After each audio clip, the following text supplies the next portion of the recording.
LAKSAWNG naya kanau pa ni ma he LAKSAWNG a pek mi si te ka phauri lo video a zai hu mi che mi chen te zai da si ti chen thei lai te ka zum ma he aman zong he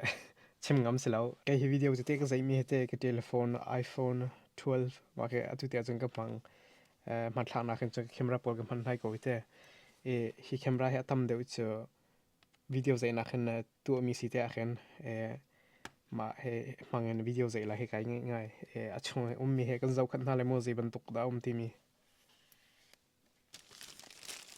anh chim là cho khăn dạy thì lại camera long cái slow inte vậy giống cái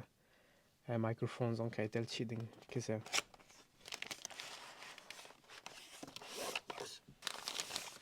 khai sẽ thôi nằm camera cái chuột hana về microphone cái timi te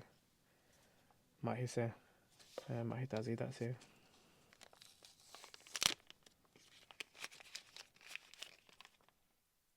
okay mà battery okay mà hệ tripod te aki dear termak ha dear termak se son dong po he my battery chat mark yeah mà tí khan hello hello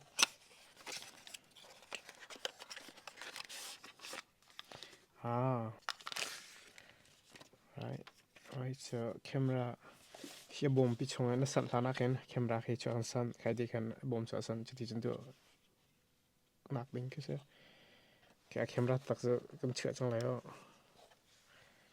ma his ko cha camera te cha camera te ti cha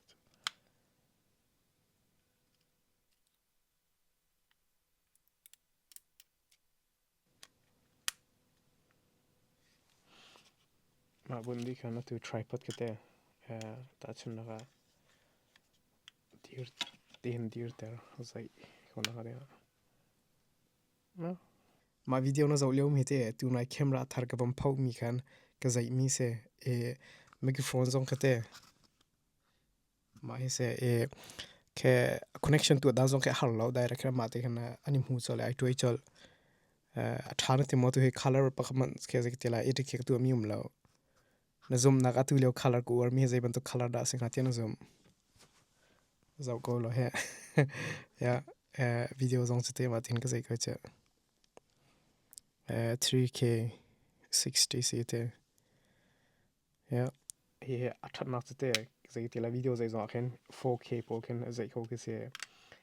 he thai te atu Facebook so nan the ban to cha paula ni chok zai te la video to te tu cha te YouTube channel sao de khen chum bi tak de khen ka tu ha ma ka te cha YouTube zo chan ka bi ve te wo nan man chan nan hom chana cái dòng camera thil ka ngai mi te ka pham mi te te sei ban tok dan si sei ban tok inda ka tu ati mi por ke gan chim ben hala ka video nar ka cha gai lom tuan ka chim ban tok kan ka YouTube zong cha rugby ve te ki camera man lai ka ngai e chan video tam pi ke te